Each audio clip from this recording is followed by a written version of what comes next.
Derrick's Daring Do.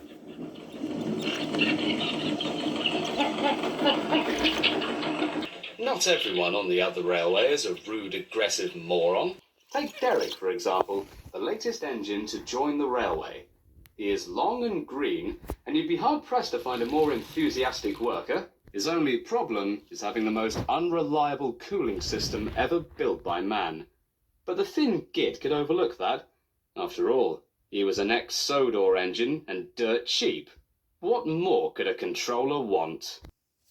This story dates back to Derrick's arrival on the other railway.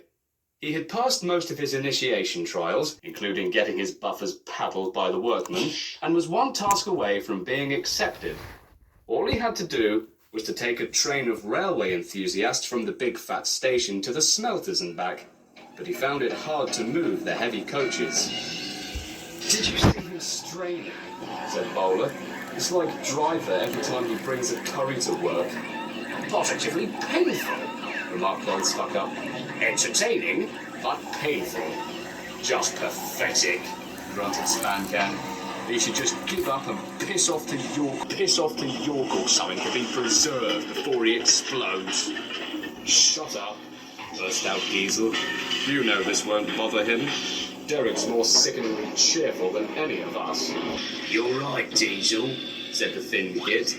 "Derrick's a bit problematic, but he'll surprise us all. His job depends on it." "I've done it, we're off! I've done it, we're off!" said Derrick, as he finally rolled out of the station with a mighty growl.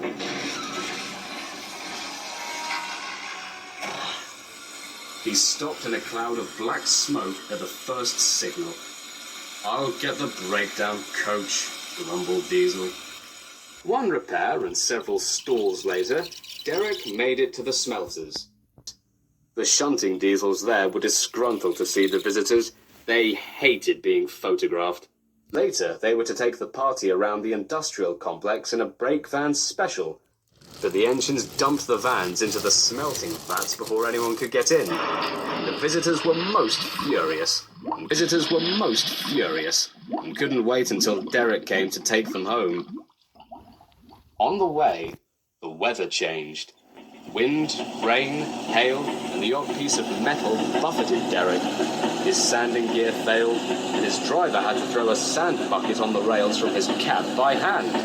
Unfortunately, most of it flew right in Derrick's face, so it wasn't much use.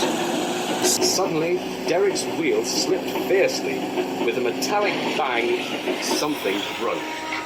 His driver tried to stop the train before realizing it already had. The crew inspected the damage. Repairs took some time, as they'd been down the pub a few times before the return journey. "Your cooling system's completely knackered this time, Derrick," said his driver. "We've deactivated the system. You can still just about run, but now there's nothing to stop you burning up. Can you get these people home? They'll probably lynch us if we're here any longer." "I'll try, sir," promised Derrick. Derrick roared and pulled his hardest, but his wheels kept slipping, his engine kept heating up something fierce. He couldn't start the heavy train. The passengers were anxious, more so when they realized Derrick was actually trying to get them home. Eventually, driver and guard went along the train, making adjustments between the coaches. "We've loosened the couplings, Derrick," explained the driver. "Now you can pick up your coaches one by one, just as you do with trucks." "What? But you've never done that with my trucks," observed Derrick. "Hey, if you've got any better ideas," replied the driver, "I'd sure like to hear them." Right, said Derrick. "Come on," he growled, and moved cautiously forward. I'm doing it, panted the Diesel. "Steady, boy," warned his driver. "Well done, boy. You've got them. You've